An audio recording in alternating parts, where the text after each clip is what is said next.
Hi TYB, welcome to the book of Deuteronomy. We're so excited to have you with us on this book by book study of the Bible. If you are doing our schedule, then you are in the 5th book of the Pentateuch. It's Genesis, Exodus, Leviticus, Numbers and Deuteronomy. If you've done our schedule, congratulations, because you have now read the first 5 books of the Old Testament. That's incredible. We've given you a solid foundation of the Old Testament, of what's happening, who our patriarchs, who our fathers of the faith are. And it's great when you read all these books together. Guys, the author of Deuteronomy is Moses. Now, he is writing these speeches east of the Jordan. You've got to remember that he's not allowed to go into the promised land, so he is doing his final speeches to his people that he has led the whole time. I have loved studying Moses and walking him through. What an incredible leader. I would have given up a long time ago. This is 40 years and 11 days of leading these people, and he's now knows that he's at the end of his life. God has said he's not allowed to go into the promised land.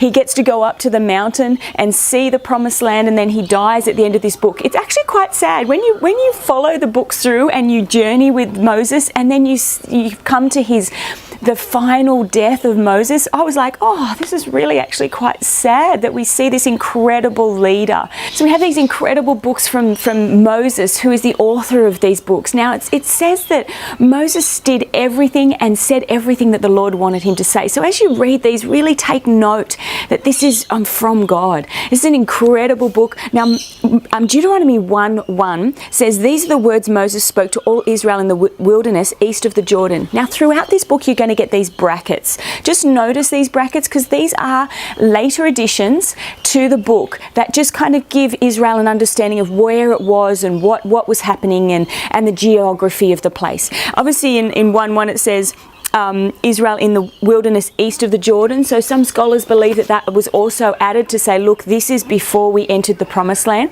And obviously at the end, Deuteronomy, where Moses is talking, about Moses' death, that Moses clearly didn't write that. It's either Joshua or someone writing about the account of this incredible man and how he died. As you go through this, guys, this is going to cover 2 major changes in the nation of Israel.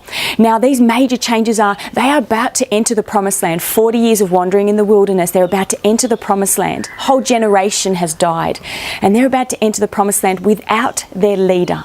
That is massive. So Moses is doing his final leaders meeting with his people. We have leaders meetings today. This is his final leaders meeting, saying, guys, I'm going to download everything to you.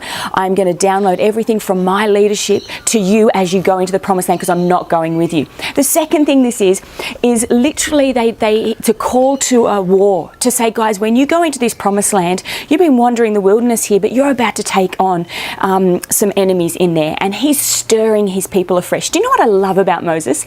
Even at the end, when he's not allowed to go in, you can hear in the beginning he's a little bit cranky with the people. It's quite funny. He's like, God's angry with me because of you, and he's a little bit cranky. But then as he goes along, he's so faithful. He's like, God is faithful.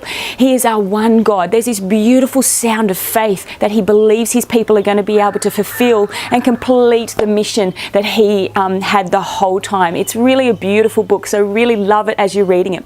Now, the brackets, guys, these are a 3-part series of the speech. You can see in the end where it says he actually wrote all of this down. But this is a 3 series.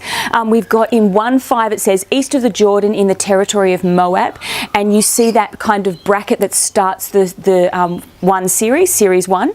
Then in series 2 it says 4:44. Chapter 4:44 says in the valley near Beth Peor, east of the Jordan. So you can see there it's another border. These series are borders by geographical location. So when excuse my age, I'm going to show my age here, but when you were young, and you probably don't remember this, but they used to have Disney books, and they used to have like a little bell that when you wanted to turn the page, it'd ring a bell and you'd turn the page. When we actually read books and we didn't watch videos and all that sort of stuff, but we turned the page. This is what's happening in this book. It's literally saying these geographical markers are the end and the beginning of the next speech of Moses. The last marker is chapter 29:1, and it says in Moab.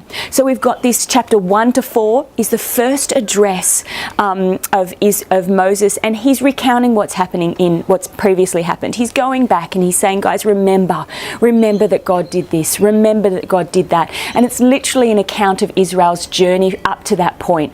Then we've got chapters 5 to 28, which is future.